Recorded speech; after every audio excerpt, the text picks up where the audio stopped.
पता होना चाहिए कि आपका कर्म किसी जानवर को नरक के रास्ते तो नहीं लेके जा रहा। जब वर्ल्ड वॉर 2 हुई थी, हिटलर ने क्या किया था, इतने इतने चैम्बर्स में सारे लोगों को भर्ती कर दिया था, वहां हिलने की जगह नहीं, लोग इतने इतने खानों में सो रहे हैं। तो क्या ये वो चीज नहीं है? उसको हॉलोकास्ट कहते थे। क्या ये हॉलोकास्ट नहीं है कि अब इतने से पिंजरे में 5-5? और जो मुर्गियों के पैर हैं वो ऐसे नुकीले होते हैं, वो किसी आम जो जमीन है उस पर बनने के लिए बने हैं। उनको जब आप पिंजरों में डालोगे, उनके नीचे यहाँ से खून निकलने लग जाता है, पर कोई देखने वाला नहीं है। उसके कोई इन्फेक्शन हो जाए, कुछ हो जाए, कोई देखने वाला नहीं है। जब तक अंडे आ रहे हैं मेरे को परवाह नहीं। अगर मुर्गी बहुत बीमार है, डॉक्टर पैसे मांग रहा है, मुर्गी को फेंको। मुर्गी का क्या करना है? मुर्गी का चिकन बनाओ, बेचो, खत्म काम। 80 रुपए चिकन मिला, मैं आगे बढ़ाऊं काम। मुर्गियां ही मुर्गियां। और एक चीज जिस किसी को, मोस्टली मेरे को भी 2 साल पहले पता लगी कि कभी भी अगर अंडा खो जाए और अंडे में से बच्चा निकले, अगर वो मेल अंडा निकलता है तो उसका कोई यूज नहीं, ना वो बड़े होके अंडा देगा और ना वो कुछ करेगा। वो छोटे से इतने से अंडे को, उसको कहते हैं क्रशर। क्रशर समझते हैं? क्रशर में डाल देना। क्यों? क्योंकि इसका कोई यूज नहीं। ये छोटा सा पायदा इतना पीले रंग का है, इसको फेंक दिया क्रशर में। क्रशर की आप किसी को वीडियो चाहिए, मैं वीडियो भेज सकता हूं। हर पोल्ट्री फार्म में ये होता है। उस इतने से बच्चे को एक दिन का भी जो नहीं है उसको क्रशर में डाल दिया। बाय चांस क्रशर अवेलेबल नहीं है, पानी की बाल्टी भरी पानी में डुबो दिया, अपने आप सांस नहीं आएगी, एक के ऊपर एक मर जाएंगे। क्यों? क्योंकि हमें तो सिर्फ लालच है। हमें तो सिर्फ क्या चाहिए? पैसा चाहिए। जिस जानवर से पैसा आ रहा है उसको रखा, जिससे नहीं आया, जो ज्यादा महंगा पड़ा उसको निकाला। ये कहां की धंधा है जिसमें तुम किसी का बुरा सोच रहे हो? और लोग ये नहीं सोच रहे कि इसमें, अब लोग आते हैं फिश खाना है जी। फिश भी बहुत महंगी महंगी तरह की, 15,000 की फिश मिलती है, 16,000 की। कल परसों कहता है फिश हेड खाना है। फिश हेड क्या होता है जी? पूरी फिश नहीं खानी, पूरी फिश का फिश हेड होगा, अलग एक टुकड़ा होगा और उसकी पहचान क्या, उसके ऊपर उसकी आंख साथ में होगी। वो 15,000 की डिश है।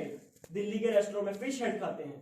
अरे भाई, फिश हेड खा रहे हो तो तुम्हें उसका पीछे का नहीं पता कैसे आ रही है फिश? फिश कैसे आ रही है? कोरोना में जब ऑक्सीजन की कमी हुई पूरे देश में, हर एक को पता लग गया कि ऑक्सीजन की कितनी कीमत है। लोग रोए, तड़पे कि हमें ऑक्सीजन सिलेंडर मिल जाए। एक बेड पे 3-3 जने लेटे हुए हैं कि हमें ऑक्सीजन मिल जाए, हम ऑक्सीजन से सांस ले लें, हमें ऑक्सीजन की पाइप लग जाए तो हम बच जाए, हमें ऑक्सीजन की। आप 5 मिनट आपका कोई नाक बंद करे, गला दबाए, आपको 5 मिनट में पता लग जाएगा ऑक्सीजन की क्या कीमत है।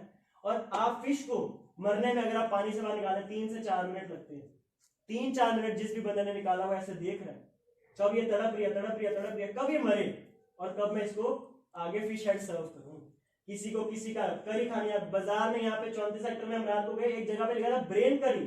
किसी को ब्रेन करी खानी है जी, किसी का दिमाग खाना है, किसी को जी हमने जी ब्रेस्ट चिकन खाना है जी, उसमें बहुत प्रोटीन है, वो खाना है, किसी को लेग पीस खाना है। अब मेरा दोस्त अब कहता जी लेग पीस खाना है, महंगा बहुत हो गया पर खाना है। मैंने कहा चलो साथ, ठीक है। उसको मैंने बताना, मैंने कहा कहता तो यार ये देख 2 लेग पीस आगे, इसका क्या खाए?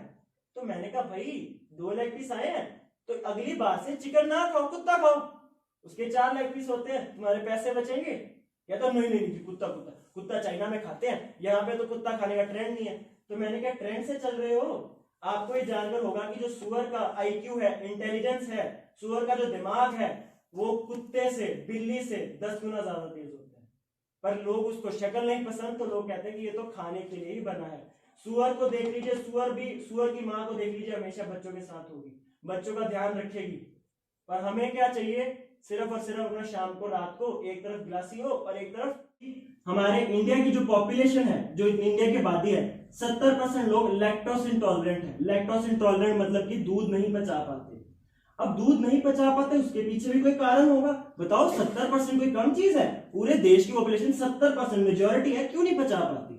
कभी भी बच्चा बड़ा होता है, जब वो मदर की फीड से बंद होता है तो उसको हम गाय का दूध पिलाना शुरू करते हैं। गाय ने जो दूध पैदा किया, दूध पिलाना शुरू करते हैं।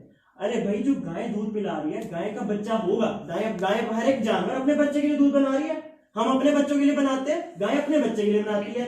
कोई और जानवर होगा वो अपने बच्चे के लिए बनाएगा, जितने भी मैमल है। गाय के जानवर को कितना बड़ा होना है बताइए? गाय के जानवर को कितना बड़ा होना है? इतना सा जानवर निकला, गाय का बच्चा निकला, बेटा निकला, बेटी निकली, इतना सा निकला, उसको कितना होना है? 250 किलो का, 300 किलो का।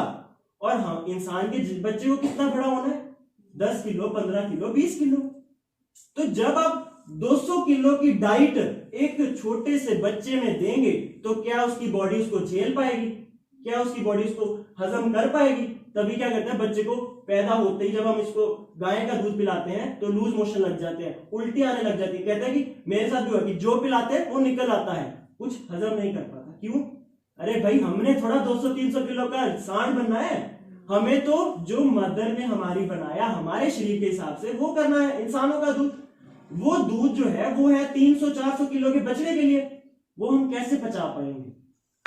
फिर क्या करती है माँ जाती भागी भागी डॉक्टर कि देखिए जी मेरे तो बच्चे को लूज मोशन लग गए। डॉक्टर कहता है जी लूज मोशन की दवाई है, लीजिए, 3 दिन का कोर्स है, करिए, खत्म। 3 दिन का कोर्स करके वो घर आती है। 3 दिन के बाद चौथे दिन रुक जाते हैं लूज मोशन, चौथे दिन फिर दूध पिलाया गाय का, बॉडी हजम नहीं कर पाई, फिर डॉक्टर जी फिर लूज मोशन लग गए, फिर वॉमिटिंग आ गई। डॉक्टर कहता है फिर दवाई। वो एक ही एंटीबायोटिक, ये 90% सबके साथ होता है। मेरे मदर खुद डिलीवरी गायनेकोलॉजिस्ट है, उस 90% लोगों के साथ होता है कि जो पैदा हुए बच्चे होते हैं उनको डायरिया, फूड पॉइजनिंग हो जाती है, 1-2 साल बहुत चलती है। क्यों? क्योंकि उनका शरीर नहीं हजम कर पाता इतनी ज्यादा चीजें। कुछ जानवर है, जानवर भी तो प्लांट खा रहा है, पेड़ कट रहे हैं जानवर के लिए। अरे भाई 1 किलो मीट बनाना हो, साइंटिफिक डाटा है, कोई भी सर्च कर सकता है, 1 किलो मीट बनाना हो तो 16 किलो जो है चारा लगता है, 16 किलो फसल लगती है 1 किलो मीट बनाने के लिए।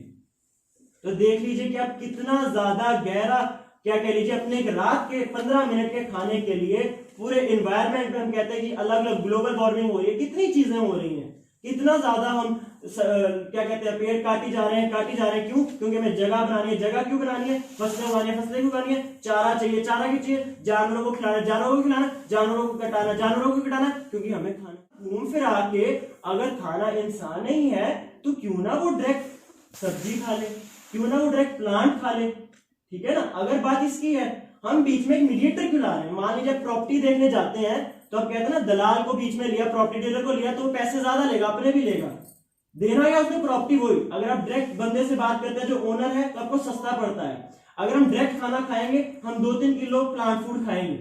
और अगर हम जानवर के पहले जानवर को खिलाया, बड़ा किया, जानवर को काटा, जानवर ने जो खाना खाया वो पचाया, उसकी एनर्जी आप में, एनर्जी कहां से आई जानवर में? उसने भी तो पेड़ पौधे खाए, उसने कोई अलग बाहर संसार से कोई चीज थोड़ा खाई है, खाए तो उसने भी पत्ते ही। तो पत्ते खा के उसको मिडलमैन को बीच में क्यों लाए, बीच में डीलर को क्यों लाए? डायरेक्ट क्यों नहीं खा सकते हम? तुम अपने घर में बनाओ, तुम दाल बनाओ, सब्जी बनाओ, रोटी बनाओ, कोई फर्क नहीं पड़ता। हम तो चिकन खाएंगे, हमारी किचन अलग है, हमारे पैसे अलग है। अरे भाई पर्सनल चॉइस क्या होती है उसका मतलब तो समझ लो। पर्सनल चॉइस होती है मेरी अपनी इच्छा। अपनी इच्छा किस चीज पे? जिसमें किसी और को दुख ना पहुंचे, किसी और की इन्वॉल्वमेंट ना हो। जब तुम मान लो सुबह उठे हो, तुम्हारा आज मन है आज मैंने काली शर्ट नहीं पहनी, आज मैं सफेद पहनूंगा, पर्सनल चॉइस है। आज इलेक्शन है, मैं इस पार्टी को नहीं वोट दूंगा, मैं उसको दूंगा, पर्सनल चॉइस है, कोई नहीं रोक सकता, डेमोक्रेटिक कंट्री है। आज मैंने शाम को बीवी के साथ नहीं जाना, दोस्तों के साथ जाना है, पर्सनल चॉइस है। मैंने इस रिश्तेदार से बात नहीं करनी, मैंने उसकी शादी में जाना है, उसके नहीं जाना, सारी पर्सनल चॉइस है। पर जब तुम किसी और जीव को बीच में ले आए तो कैसे तुम्हारी पर्सनल चॉइस है? अगर वो बोल नहीं सकता तो इसका मतलब ये थोड़ी है कि वो महसूस नहीं कर सकता। आप देखा करेंगे, आप कभी देखें किसी कहीं पे भी जाए, गौशाला जाए, किसी स्लॉटर हाउस में जाए, जानवरों के भी आंसू निकलते हैं, देख तो सकें। आप देखेंगे तो आप खड़े नहीं हो सकेंगे 2 मिनट। मैंने 2-3 दोस्तों का देख के आए, उसके बाद उन्होंने बात नहीं करी, कहते तुमने क्या गलत बंदे हो, घटिया बंदे हो, तुमने मेरे को स्लॉटर हाउस भेज दिया। तो मैंने कहा जो तुम स्लॉटर हाउस आज गए हो 18 साल की उम्र में, पिछले 18 साल से यही कट के तुम्हारे पास आ रहा है, वो कोई पेड़ में नहीं उग के आ रहा जो तुम कह रहे हो कि तुमने क्यों भेजा मेरे को। अगर बहुत मतलब पहचान ही पाओगे कि पूरा जितना भी हमारे इंडिया में एग्रीकल्चर होता है, पूरे वर्ल्ड में एग्रीकल्चर होता है, 80% जो एग्रीकल्चर में बनता है वो जानवरों को खाने में जाता है। 80%, 80% जितना भी एग्रीकल्चर करके, फार्मिंग करके, किसानी करके जो उपजाऊ होता है, 80% जानवरों को भड़ा करके कसाई घर में भेजने के लिए होता है। सिर्फ 20% है जो इंसानों के लगता है। आ जाती है आखिरकार सारी चीजों में कमर्शलाइजेशन की लोगों ने अपना बिजनेस बना लिया है। किसी एक महान व्यक्ति ने कहा कि there is enough for everyone's need but not enough for everyone's greed. इसका मतलब कि इस संसार में सबकी नीड के लिए, सबकी जरूरत के लिए बहुत कुछ है, सब कुछ है, किसी को जरूरत नहीं। बट अगर कोई बंदा लालच के लिए इतनी ये धरती छोटी पड़ जाएगी, धरती खत्म हो जाएगी, चीजें खत्म हो जाएगी, इंसान का लालच खत्म नहीं होगा।